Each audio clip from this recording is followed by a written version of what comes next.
So symmetry elements of crystallographic systems is the locations where the symmetry operations occurring, such as a rotation of axis, a mirror plane,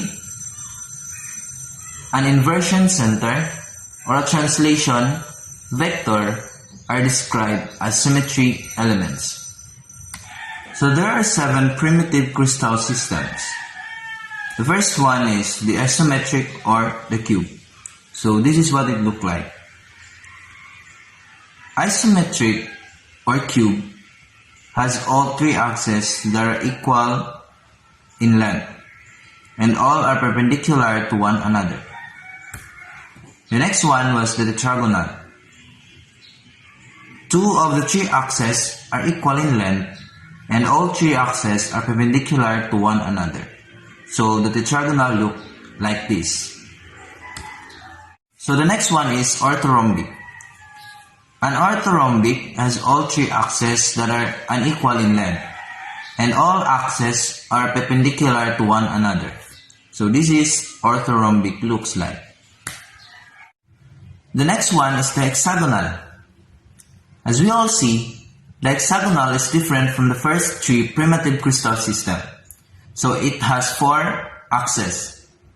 Hexagonal of 4 axes, 3 are equal in length and 3 are separated by equal angles and lie in the same plane. The 4th axis is perpendicular to the plane of the other 3 axes. Hexagonal cells have lattice points in each of the 2 6-sided faces. The next one is the triclinic. The triclinic looks like this. All 3 axes are unequal in length and none is perpendicular to another. So next one was the monoclonic or the monoclinic.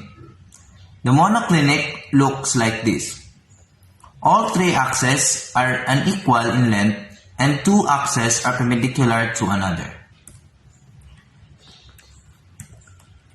The next one or the last one was the rhombohedral or also known as trigonal.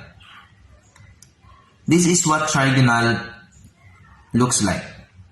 All 3 axes are of equal length and none of the axes is perpendicular to another, but the crystal faces all have the same size and shape. So those are the 7 primitive crystal systems. In crystallography, symmetry is used to characterize crystals, identify repeating parts of the molecules, and simplify both data collection and nearly all calculations.